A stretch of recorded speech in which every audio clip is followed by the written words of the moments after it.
kamu ninja pilihan aku, Choji. Astaga, ini pada kenapa berdua loh? Kaget gue. Ya biasa, karena kita udah gak sabar untuk menuju ke game yang kedua. Ini dia, geng Kapak versus Rebellion Senai. Yes. Di bottom lane, langsung tentunya. Beda. Beatrixnya ternyata di mid, bukan berada di arah gold lane. What? Lunox di gold lawan Kari. Oke, sudah kasar ke gocek sedikit. Ya kan, dan kita lihat nih implementasinya karena ternyata juga Fredo-nya juga nggak langsung dibisit Karinya, masih dibiarin gitu saja dan kita lihat aja Fredo udah mulai sedikit-sedikit masuk. Gue yakin Litonya akan diamankan oleh seorang Lancelot dan Hayabusa pun langsung lepasin gitu aja, nggak mau waste of rotasi. Oke, sedangkan di arah tengah dari Deristen masih coba untuk memberikan sedikit damage, melakukan clear minion biar cukup cepat gak kalah dengan si Ando. Karena lihat dari Fredo sama Rinasi, dia udah siap untuk merusuh ke arah jungle. Ini mungkin dari seorang Warus. Dan ini harusnya informasi telah diberikan oleh Fredo Kitty di flicker begitu saja. Dan di Petri pada first blood di tangan dari seorang Rinasi. Lihat, satu suara, satu nada. Ini membuat para pemain tim Rebellion Warus lebih tepatnya terkejut, terheran-heran di flicker sama Fredo Kitty, bro. Setapannya yang sangat-sangat mengerikan kali ini, pressure mid lane lebih karena dia ngapak Rietso dan kawan-kawan. Mereka sedikit behind karena apa? Karena punya Walrus tertangkap di game bawah 2 lawan 1. Phantom Execution sudah digunakan poking damage saja. High Geralt sedikit tertekan. Oke, tapi depan sana lihat Deristen harus mundur ke arah belakang. Retribution telah digunakan. Fredo Kitty masih level 3, belum level 4, belum bersih kill tadi recall. Tas. Dan tertangkap Warus, what are you doing? Dibalikan kembali ke arah dan Shining win. Save the day. Warus berhasil mundur ke arah belakang. Kalau dia nggak berhasil mendapatkan Fredo Kitty itu bakal menjadi kerugian cukup banyak. Tapi lihat Deristen mencoba untuk memberikan spray down. Tembakan peringatan dan benar-benar Ando kali ini harus mundur. Benar-benar berbahaya, tapi sayangnya Ando tidak mau mundur. Sopan santun kali ini bakal memilih untuk berada di arah tengah. Melakukan clear minion dengan cukup cepat. Ya, tadi posisinya Andonya belum ada Black Shoes juga. Jadi dia on time banget dengan flickernya. Sementara Walrus tadi hampir di outplay. Tapi malah Fredo-nya yang akhirnya di take down. Dan dengan emblem killing spree-nya tentunya mendapatkan efek nambah darahnya, jadi dia masih bisa kabur tentunya dengan bantuan Guiding Wind dan survive Rebellion dengan inisiasi ke arah turtle. Kita lihat pergerakan dari kedua tim. Oke, tapi ternyata nampaknya di arah top lane sana ada Naga, Quantum yang telah terbuka jadi kerugian dari tim Geng Kapak. Dan tapi Rinasi masih mau lebih, hilang gitu saja. Peta Persecution ke arah belakang yang sangat on point dengan Conros. Membuat dia harus benar-benar tertanamkan di arah sungai. Polpheus yang kita tahu bisa melakukan dash yang bisa mendapatkan satu buah imunisasi. Tapi ternyata nampaknya belum cukup kali ini. Enggak cukup sama sekali, kita lihat pergerakan Geralt sudah menggunakan Order of Brilliance. Watt menjadi target. Dengan bantuan dari Stain tidak mampu. Ada kalkulasi yang sangat-sangat baik dari seorang Watt dari Aegis. Wow, Fredo Kitty stun High Geralt terasa menggunakan flicker, masih bisa survive, nggak ada korban di bagian bawah. Wow, dari Stain dengan snipernya, one shot, one kill ke arah Watt. Lihat dibalaskan kali ini, super awat ditembak di depan muka, langsung ditodong dengan sniper yang dimiliki seorang Deristen. Dan aku baru sadar, awat pakainya Aegis. Dia nggak pakai flicker, dia nggak pakai inspire. Karena dia tahu mungkin kali ya dengan buy one yang dimiliki dirinya ketika early damage buy one lawan Beatrix ataupun Lunox. Itu butuh satu buah absurd damage tambahan. Bisa miskalkulasi ya dengan ada Aegis. Cuman oke, kita lihat masuki menit 4. Choji apa yang sudah terjadi, tetapi mungkin tunggu dulu. Ada sedikit pergerakan dari dua tim di bagian bawah. Dari Stain, Riezo sudah mulai masuk, belum terlalu komit, belum connect engage-nya. 3 melawan 2 di bagian bawah, Lilianya dari belakang mulai datang, mulai flanking. Riezo-nya harus berhati-hati, dia masih punya flicker. Dan masih ditahan begitu saja, mampukah Riezo kabur? Masih bisa kabur dengan flickernya. Wow. Tapi Horus jangan sampai dia terlalu terburu-buru dengan ada poin kill yang sudah diamankan tadi di awal-awal. Jangan sampai dia masih mau lebih. Dia harus bermain dengan sabar, damai, tentram, dan aman untuk tahu powernya dia seperti apa. Untuk tahu item yang dimilikinya udah punya apa aja. Tapi kali ini lihat Heskeralt di depan sana. Super Awat gak peduli apa yang terjadi oleh seorang Heskeralt. Order bila salah dikeluarkan, tapi lihat berapa banyak orang yang udah standby position. Ando di depan sana, bahkan Ray siap. Ray masih mau lebih. Rieso mencoba ada konsel telah dikeluarkan. Warus gak bisa masuk lebih dalam lagi. Quad Shadow telah dikeluarkan menuju ke Sorry Nasmin nampaknya.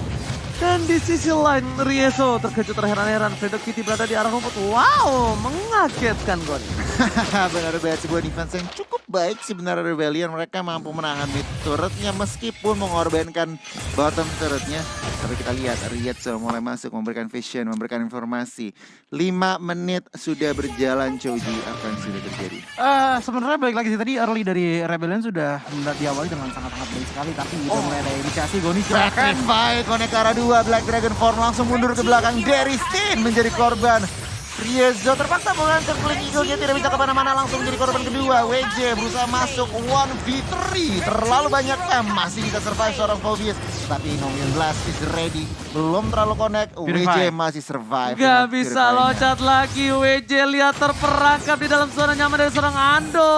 WJ di flicker oleh seorang Ando, masih mau lebih dapatkan. Fredo Kitty kejedot, hampir mencoba untuk memfollow pergerakan dari seorang Ando, tapi nampaknya WJ masih bertahan. Lihat dengan zoning out yang dilakukan di arah top lane pun mereka harus kehilangan objektif again.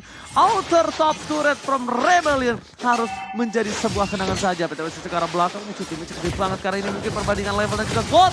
Retribution of point, Warus what are you doing? Berhasil Coach Shadow ke arah belakang tapi WJ, oh my god, Warus balik lagi. Dan jangan sampai dia menjadi korban selanjutnya. Karena lihat, dengan adanya Angry Glue mengamuk Neomenon Blast. Gagal, hanya Natalia terkena di pacar. Oh! What?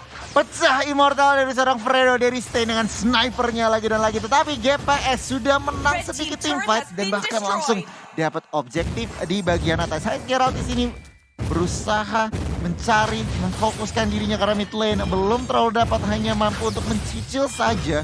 Tetapi GPX masih in the lead dalam ekonomi. Itu tamparan untuk Fredo sih. Lihat 2 kali tembakan, Fredo tumbang dengan item yang baru immortality saja. Sedangkan dari sisi Deristan dia udah punya 1 Blade of Despair, langsung bisa memecahkan Cody. Ini combo Lilia ya, yang benar-benar menyeramkan banget sih. Karena semuanya ada slow semua, apalagi kalau kita lihat dari itemnya. Ice Queen One pun sudah diamankan oleh seorang Lilia, ditambah lagi dengan adanya Enhanced Talisman dan juga Magic Sus membuat dia sangatlah cepat untuk melakukan skill yang ada. Sementara kita lihat dari gold, segi gold dari para jungler. Berbeda sekitar 1000 gold, yang dimana dengan perbedaan seperti ini, apalagi dengan perbedaan level, 1 level membuat Hayabusa pastinya udah kalah snowball. Udah bakal makin susah lagi untuk bisa meng-engage teman-teman dari geng kapak, apalagi dengan defensif yang udah lumayan tinggi. Shadow Kill nggak bakal terubah. Alright, tapi dari top lane sana mereka memasakkan distraction yang dilakukan dengan baik time. Tapi juga harus kehilangan 1 buah turret yang berada di arah tengah untuk tim Rebellion. Pertukaran yang tidak cukup adil kalau menurut gue. Mid turret yang mahal ditukar dengan outer turret top lane untuk GPX. Menurut aku nggak worth it, Kun. Iya, kurang worth it banget. Tetapi satu note yang pengen gue ucapkan ya. Ya, Wind of Nature tadi udah diamankan oleh Kari. Jadi bisa aja nih sedikit-sedikit OP. Ditambah juga Aegis. Rebellion gak segampang itu buat ngejar ke arah Kari. WJ sebagai frontliner kali ini menerima damage. Guiding Wind masih bisa menyelamatkan dirinya.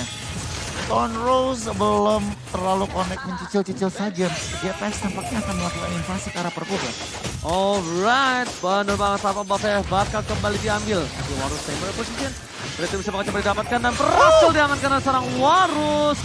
Berhasil mendapatkan 1 buah retribution, masih bisa melakukan split push, masih aman. Reset kembali team fight yang dimiliki oleh tim dari GPX. Yes, bener banget, tetapi itu cukup ruang gerak yang sudah mereka ciptakan.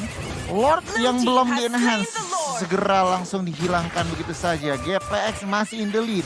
Dengan keadaan seperti ini, Choji, berapa base turret yang diinter GPX? dengan adanya Lord yang udah diambil lah tadi ya. Yes. 1 Lord yang sudah diambil. Mid lane turret pastinya bakal dipush sih oleh teman-teman dari geng kapak untuk memperluas zona mereka untuk bisa melakukan team fight. Tapi yang sayang banget justru sebenarnya datang dari WJ sih. Karena kenapa? Banyak banget Demonic Force yang dikeluarkan loh oleh WJ loh. Tapi jarang banget ada follow up dari RBL. Entah itu dari Stain, dari ataupun dari Riezo. Enggak, tadi posisinya tuh ya paling cuma beda berapa meter sih dari Oke. seorang Populous di ada frontline sana, tapi nggak ada yang disambut oleh teman-teman RBL. Jadi WJ-nya yang dari tadi oke mencoba untuk maju terus, tapi pada ujungnya berjuang sendirian. Wow, cukup menyakitkan. Iya. Ternyata dikira bareng-bareng, Ternyata sendiri. Karena Berjuang sendirian. yang kita tahu ya, Yep. berjalan mendorong sebuah gerobak atau dorong lord sendirian itu berat. berat. Iya kan, jadi kalau misalnya berdua lebih enteng. Dan tidak ada Zero Kill kembali. Tapi di sana dari Tor WJ terkena damage teman 16 ke arah belakang. Lihat tuh. WJ kali ini gak bisa bergerak banyak. Bahkan Petrify langsung ditumbangkan. Nah, serba yang Kriglum. Dari mid sana Ray dan bahkan dari damage-nya. Satu buat Sondron jangan point ternyata tidak bisa membuat seorang Ray bertahan. Di sisi lain Lunox-nya harus menjadi korban dari tim Gepek. Keganasan dari geng Kapak memenggal dua banting biru di depan sana. Rebellion terbungkam, masih 2-1. GPX langsung melakukan invasi jungle begitu saja. Cukup disiplin, 10 berbanding 4. Oh, Petrify masuk ke arah Rietso. Rietso tidak ada flicker, masih ada ditahan bahkan. Dan immortality-nya pecah dari seorang Fredo, masih bisa kabur. GPX masih berdiri dengan 4 member. Coverage cukup banyak tapi lihat WJ kayaknya masuk ke area yang salah 16 telah dikeluarkan dan WJ kali ini mereka masih berhasil bertahan tapi lihat Shadow Kill terbagi menjadi 2. Super Out Supriyadi berada dengan sempat mencoba dibalikan keadaannya tapi ada Seeking Eagle Rinasmi pun harus tumbang nampaknya no. Langsung yang kencang nggak terpotong apapun membuat Rinasmi masih bisa bertahan tapi diri Stain by position. Hati-hati tiba-tiba bisa ada sniper menuju kepala dari tim geng Kapak. Gila, ini benar-benar mulai Rebellion mendapatkan power spike-nya. Dari High Geralt, dari Stain, mereka mulai keluar dari kandangnya. Mencari pick-off yang lumayan kritikal. Jadi kita langsung bahas aja replay. Iya, ini yang dibutuhkan oleh teman-teman dari Rebellion. Di satu WJ maju, yaudah yang lainnya juga maju. Begitupun dengan Walrus. Tapi sebenarnya ada kesalahan juga nih dari teman-teman geng Kapak. Dimana Wattnya tadi ada sedikit Spectre Step ya. Dan membuat dari seorang Populous-nya pun nggak terkena dari Inominant Blast. Dan pada akhirnya bisa memberikan damage lebih besar lagi kepada teman-teman dari geng Kapak. Dan dengan teamfight seperti ini udah kelihatan dong bahwa memang yang dibutuhkan oleh teman-teman Rebellion adalah teamfight yang benar-benar Satu bisa suara. disolidkan. Iya betul, satu suara. Dengan ada teamfight satu suara kayak gini, bahkan Lancelotnya pun juga bisa jadi makanan untuk WJ kan. So, semuanya balik lagi sih kepada masing-masing tim bahwa oke sekarang udah di geng Kapak tinggal hanya untuk menahan momentumnya saja. Tadi sudah jelas 4 lawan 5 bukanlah kondisi yang baik untuk geng Kapak. Tapi selama Rebellion bisa menahan dan mungkin bisa mengejar networknya, ini bakal jadi gamenya. Alright, tapi lihat Seeking Eagle sudah dibuka begitu saja. Rieso nampaknya tertangkap. Oh no, source skill yang cukup banyak telah dikeluarkan. Membuat para pemain dari tim geng Kapak gagal melakukan ganking terhadap Lunox dari Hayes Geralt di bottom lane. Tapi Lord terbuka dengan sangat bebas. Blue team Apakah turret mereka has ingin lebih been destroyed. menetapkan diri untuk mendapatkan Lord atau memiliki fight? Kita bakal lihat. Karena lihat sendiri, Fredo Kitty di depan sana. Fredo Kitty harus di follow up. Karena kalau tidak ini bakal menjadi berbahaya sendiri untuk Fredo Kitty-nya yang jikalau dia tumbang di menit 13, anything can happen. Anything. Benar-benar, tapi dia Kapak yang mendapatkan informasi dengan adanya dia langsung komit ke arah Lord. Fredo dengan informasi menahan badan bagian depan. Free Lord untuk geng Kapak. Tapi lihat dari bottom lane mencoba diselusuri. Telusuri. Ditelusuri. Ditelusuri bottom lane-nya, mencoba dibuka celahnya dari kecil lubangnya jadi besar. Iya, Chance untuk mendapatkan turret-nya. Iya. Yang kejedot, Fredo. Halo. Aduh benjol palanya, nggak ada yang lihat. Enggak apa-apa, Fredo Kitty. Wah, ini kalau ngeliat dari Lordnya gimana nih Joji? Dengan Lord yang sudah terhand seperti ini, pastinya akan ada segi power tambahan untuk teman-teman dari geng Kapak. Tapi ingat, dari segi groundingnya teman-teman Rebellion, apalagi dengan Fofius, yang sudah mengamankan ke arah Dominus of Ice lagi menuju ke arah Oracle. Yang berarti mereka sebenarnya kalau untuk masalah defense, mereka harus bisa stay di dalam tower atau turret. Ditambah lagi dengan kekuatan Fofius dengan segi shieldnya. Tapi sudah mulai ada pergerakan nih, Goni silakan. Oke, geng Kapak masih sedikit disiplin menunggu wave minion. Sebenarnya di bawahnya kurang diatur, kurang Iya. dimanipulasi. Jadi kita lihat aja deh dengan dua lane yang di pressure. Momentum betul. 1, 3, 2, 1. Apakah akan ada kekeran mode? Belum. Snap, belum. Karena maksimal, berarti tengah. Kalau mereka mau pasang team fight, berarti tengah. Siap-siap, lihat. Tar! Berhasil mendapatkan 1. Tertabrak oleh Rinasmi. Di depan sana via Zarsila. Tapi Ray bakal menjadi korban selanjutnya. Berhasil dihindari dengan 1 buat Torus. Tapi bakat super perawat Fury bergerak di depan sana memberikan damage yang cukup banyak. WJ pun harus hilang menjadi korban selanjutnya. Fredo Kitty akan menjadi sama dan malah memilih untuk mundur. Pasukan tim Geng Kapak mereka berhasil menukar 2 untuk 2 ditambah 2 turret. Gila, ini masih untung. Tetap kita Shadow Kill akan men-shutdown seorang Ando di bagian jungle. RBL sedikit salah posisi tampaknya dari seorang Ando. Jumpscare tadi tuh. Sedikit, Iya, sama sekali. senam jantung tadi ya dari seorang Jantung Ando. minus 1. Kenapa? Kaget. Jantung minus Jantung 1. Oh, minus jantung satu. minus 1. Ya, tapi sebenarnya kalau misalkan kita lihat dari combo yang dilakukan oleh Geng Kapak sangat-sangat efektif sekali sih. Dengan ada combo Lolita dan juga Lilia yang dimana ada satu kasih slow, satu kasih stun juga. Apalagi dan tambahnya Rinavi dengan adanya Furious Dive ini membuat team fight. Kalau misalkan di luar turret sepertinya akan diungguli oleh teman-teman dari Geng Kapak. Tapi di saat Rebellion, di saat Derry Stanion, di Widow Patient keluar, HS Geralt maju ke depan sana. Defenses dari pertahanan dari Rebellion ini bukan pertahanan beneran, tapi pertahanannya adalah menyerang. Dengan menyerang itu adalah membuat pertahanan sebenarnya untuk teman-teman dari Rebellion. Karena memang kalau misalkan kita lihat dari hero powernya, kebanyakan memang hero power dari Rebellion ada di segi damage-nya. Wow. So, offense is the best defense untuk Rebellion. Oke, offense is the best defense. Kita lihat Rebellion masih bertahan dengan hampir 10.000 ya.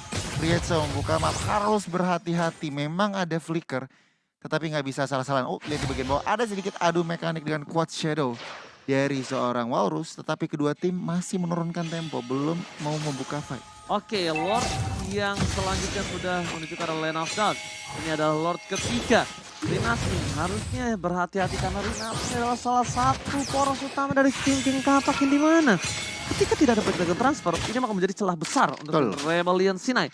Yang nampaknya Rebellion sangat menunggu akan hal itu. HS Geralt kali ini dia berada di arah tengah, berada di posisi yang cukup jauh untuk mencoba melakukan follow up. Tapi Riezo dalam memberikan informasi di depan sana bahkan ada JW terkena Angry Gloom damage Sakaratul Maut. Ando langsung hilang. Ando ditukar dengan satu buah Lord kali ini. Apakah worth it? Worth it. Jujur worth it. Iya sih, dengan Lord ketiga. Inhibitor itu sudah hancur soalnya. Kalau inhibitor belum inhibitor turret belum Benar, hancur, benar. tapi Lordnya dapat ditukar sama Ando, itu baru nggak worth it. Tapi Benar, dengan benar. inhibitor turret udah hancur, otomatis ini pressure lagi untuk teman-teman dari Rebellion.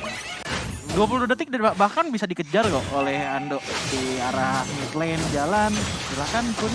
Oke, lihat HS Geralt dipaksa. Ray sumbang, immortality-nya terlambat. Ada buat di depan sana. Mencoba dibalikan keadaan Sprayno di arah belakang. Dan bahkan masih ada Win of Nature. Tapi Rinasmi versus everybody. Immortality-nya pecah. Damage nggak bisa ditangkap. Dan mereka tidak bisa membalikan keadaan. Kehilangan cukup banyak. Fredo Kitty mencoba membalikan keadaan dari stay di depan sana. Diganggu Shadow Kill. Dan nampaknya akankah MVP by Minion? No! Tidak bisa, masih bertahan. Masih on time recall dari seorang WJ dan juga Walrus. Kali ini Geng Kapak sedikit blunder, terlalu memaksakan team fight tadi. Dan bahkan Rebellion melihat celahnya untuk memaksakan team fight tersebut. Dan 3 member tumbang, GPX dan juga Rebellion kembali reset. Iya, tadi terlalu agresif sih dari teman-teman Geng Kapak mengingat bahwa mereka terkena jumpscare balik ya di arah mid lane river tadi yang dimana tiba-tiba WJ maju mengejar seorang Lancelot di saat Lancelot dari Ray hilang. Begitupun juga dengan damage dari teman-teman Geng Kapak dimana oke itu Dinasmi untuk segi dari durabilitas memang tinggi. Oke ada Watt juga tapi ingat ini adalah hero-hero yang bukan quick in quick out ya seperti seorang Lancelot dengan puncture dan juga Phantom Execution-nya. So di saat Ray hilang yang bisa dilakukan oleh Ando, Rinasmi dan juga Watt adalah menjaga jarak sambil memberikan damage semaksimal mungkin tapi agak susah di saat ada WJ yang selalu loncat ataupun lompat indah ke depan. Oke, nampaknya kita lihat juga dari Geng Kapak Fredo harus lebih peka membuka HS Geralt Iya. di mana dia berada ya. Dia biar terlihat, biar nggak di commit. Flankingnya. Biar nggak di commit dan nggak ada surprise atau kayak tadi karena lihat damage dari Ray langsung Sakaratul Maut. Langsung satu kali ketokan WJ dar bubar dan immortality-nya sedikit terlambat. Aduh, benar-benar reset lagi. 30 detik ke Lord selanjutnya. Sebenarnya kalau ngeliat dari map pressure dan juga ekonomi masih dipegang GPX. Masih. Cuman RBL udah ngumpulin item-itemnya juga Coji. Mereka udah siap memberikan damage dan bahkan kalau dari komposisinya ini ada 3 damage dealer. Bahkan Phobius Iya. kalau dihitung juga sakit. Jadi ini yang harus diperhatikan oleh geng Kapak, gak boleh asal-asalan buka map. Yang benar-benar harus diperhatikan dari segi team fight-nya sih. Mengingat bahwa Rebellion sepertinya udah mulai jadi satu komunikasi untuk team fight-nya ya. Dimana WJ tadi yang di early-nya sendirian mulu, sekarang udah mulai di-follow up. Oke, tapi lihat Ray mencengkar belakang Ando masih bertahan dan pakai PTP eksekusi nyembis. Gak berhasil mendapatkan apapun. Dari GPX masih terlalu memaksakan ketika Lord telah muncul. Ngelihat dan Nomenon Blast berhasil mendapatkan satu buah Petrify mencoba untuk menyelamatkan diri Jiwa dan Raga, tapi WJ jauh banget loncatnya ke sana. Mencoba untuk menangkap 1 poin dari tim G Kapak, tapi nampaknya nggak cukup. Masih terlalu jauh. Lagi-lagi kalau Ray terfokuskan dengan adanya Hes Geralt ini bukan menjadi petaka. Dan masuk ke menit ke-20. Jangan lupa dengan bertahan Fredo diberikan 1 buah quad shadow. Apakah Fredo masih mampu bertahan flicker digunakan? Super Rawat mencoba untuk mengkal pergerakan seorang Fredo Kitty. Gila, sedikit hampir ya dari terpick off. Tapi ini tampaknya ruang gerak yang dibutuhkan oleh Rebellion untuk bisa commit Lord. Ray berusaha mencari celah untuk membuka map dan juga informasi tentang execution digunakan. Kita lihat teman-teman dari Rebellion, Dinasti dengan Black Dragon Corona langsung ke arah belakang. Kita lihat, Lancelotnya langsung masuk dan Ray pecah immortality-nya. Retribution-nya mampu mencuri Lord. Tapi mereka tidak boleh survive out. Mereka harus pulang. Mundur ke arah belakang. Derisen. Surprise attack. Tiba-tiba membuat seorang Derisen harus tumbang. Langsung Super Awal Supriyadi masih mau lebih. Dan Lord berada di tangan geng Kapak. Ray save the day. Minion coba ditahan. Mencoba digeser ke kiri. Hes Geralt untungnya. Para minion dari tim Rebellion. Mereka sudah kembali up. Tapi ingat, ini Lord yang berbeda. Lord kali ini bisa mengamuk tanpa ada nyeri Nasmi. Silakan Coji. Iya, dengan Lord yang sudah diambil kayak gini, tadi kita lihat Immortal itu bener-bener pas banget pecahnya. Bisa dia bangun, ya udah langsung spam aja. Tombol Retribution didapatkan dan pertukarannya dengan 2 player dari geng Kapak ini masih termasuk worth it, masih equal sebenarnya untuk Rebellion dan juga geng Kapak. Tapi lihat Shadow Kill depan sana, menuju ke arah belakang. Super Auto Pria di DPC terlalu besar dan Eskeralt langsung coba untuk memberikan sedikit montage. Damage dari Darkenia terlalu sakit. Double kill telah didapatkan. Lord masih bisa ditahan dan bahkan mereka kehilangan Awat dan juga Ando. Mereka benar-benar harus respect terhadap Hes Geralt. Bukan menjadi targeting, tapi harus respect kali ini. Gila, ini defense-nya bagus banget dari Rebellion. Meskipun ya, tadi dari Retribution-nya Ray masih on point, tetapi sekarang lihat 2 member tersungkur dari geng Kapak Rebellion. Apa yang terjadi dari geng Kapak? Lunoxnya gak pakai sepatu, Immortal udah dapet, ditambah lagi dengan Defying Glaive, Genius One, dan juga combo dari Lightning Traction dan juga Cloak of Distant. Demon. Oh ya, pakai sepatu nggak kelihatan tadi. Sorry. Ini damage yang udah masuk bener-bener penetration semua dari Lunox. Susah untuk pakai Athena Shield pun agak susah untuk bisa nge-defense damage sebesar itu. Cuma satu sih, mereka bisa pecahin Immortalnya aja. Mereka bisa menjadi ada celah kecil. Iya. Immortalnya dulu yang pecah penting. Karena kan sekarang ketika Immortalnya dimiliki dari seorang Hes Geralt, mindsetnya adalah Immortal pecah, dia masih bisa order billions, masih bisa flicker juga. Bener. Ya kan? Yang bisa dibilang source skill-nya dari GPX habis malah dibantai balik sama tim Rebellion. Dibaleskan keadaannya. Ini menjadi tasnya menjadi berat banget dari teman-teman geng Kapak. Reset lagi, ingat 4 damage dealer, bisa dibilang 3 sampai 4. Invasi, ya. iya invasi lagi-lagi dilakukan. Oke. Menuju ke arah Purple Buff, dipaksa begitu saja. Warus tertangkap. Tapi lihat di depan sana Immortality-nya sudah pecah. Tapi Zaxo ada basic knock point. Menuju ke arah belakang. Tidak ada Warus. Langsung ada Fredo Kitty di sana untuk memberikan sedikit shield. Memberikan sebuah badan. Dan bahkan para pemain tim Rebellion yang harus ditarik mundur. Ray nggak mau tinggal lebih. Ray yang bukan Renaldi. Tapi di sini Rinasmi yang mengamuk. Dan ternyata nampaknya agak terlalu terburu-buru. Lord yang selanjutnya akan menjadi pilihan untuk tim dari geng Kapak nampaknya. Cukup disiplin sedikit tadi, terlalu greedy kayaknya teman-teman dari Rebellion. Mereka mau purple buff-nya dan malah Warus yang tertangkap. Oke, tapi lihat di depan sana ada Riesu. Dan jangan lupa, para main dari tim Rebellion mereka cuma berempat. Akankah tim fight bakal coba dipaksa? Lihat yang bagus banget adalah posisi Lunoxnya. Dia jauh banget cari posisinya. Dia nggak mau dicari sama Rinasmi. Dia nggak mau ketemu sama seorang Ray. Biarkan Awat saja yang melakukan proxing terhadap seorang Bapak Lo terhormat. Informasi tadi berikan. Dinasmi ke arah belakang. Dinasmi aja pecah. Apalagi yang lain, tapi lihat di sini Eskeralt gak bisa masuk lebih dalam lagi. Tapi Ray menghindari damage yang telah diberikan. Dan one hit. Hampir saja bisa ditumbangi, tapi masih ada regenerasi dari seorang Rinasmi dan masih selamat. Almost is never enough, tapi mereka harus mundur. Mereka harus melihat ada minion di arah top lane sana yang bergerak menuju ke arah base dari tim Rebellion. Gila, ini Rebellion menunjukkan kalau mereka bukan banteng biasa. Kali ini Rebellion masih sedikit memiliki advantage, tetapi Watt memancing-mancing saja di daerah Lord Walrus positioningnya. Oke, dan lagi-lagi Hesgeralt menjadi salah satu poros utama yang membuat tim GPX kewalahan. Kalau tidak ada Hesgeralt itu beda kasusnya. Iya, Karena jelas Lunox-nya benar-benar belikan dead, dan lihat di belakang sana dia udah datang. Langsung ada PT Mexican dan bahkan Thundra Sound Point dengan Retribution menuju ke arah belakang. Informasi diberikan, mundur. Fredo Kitty kagak mundur, gak ada yang bisa cover. Oh, Fredo Kitty, what are you doing? Oh, ini akan menjadi masalah kalau ditumbangin. Nampaknya Fredo Kitty benar-benar tank yang nakal. Disuruh kayak dilarang kayak disuruh. Retreat bisa maju. Iya, kan tapi kalau disuruh kayak dilarang. Mundur, dia maju. Dia maju. Maju, dia mundur. Astaga naga. Oh iya, kata habis jam berisik. Oh iya, udah. Anakku lagi tidur. Oke, Lot sudah di Enhance, sudah di Evolve. Lihat Fredo Kitty dari gas depan. Tahu depan sana Ray ngumpet di arah rumput. Tapi lihat perawat harus one by one situation. Dan mereka berhasil menumbangkan seorang Hesgeralt. Jatuh. Lot masuk ke arah base-nya. Ini bencana. Mereka kehilangan Warus. Dan base-nya terbuka dengan sangat bebas. Fokus ke arah base-nya. Geng Kapak take the game. Geng Kapak menunjukkan game kedua adalah milik mereka setelah bolak balik Rebellion, nice defense dan juga defense. Gaya lo, Cel. Dede, aduh Fredo Cutie. Ngopi ceritanya. Tadi kalau bisa tuh replaynya yang Watt sama Watt Hesgeralt sama ya? Watt tadi ada Watt sama Ray ngelawan Sama- Ice. Iya, lawan Hesgeralt. Di arah Purple Buff tadi, wow. Bisa dibilang bahwa Zilia Sigen naik memang, tapi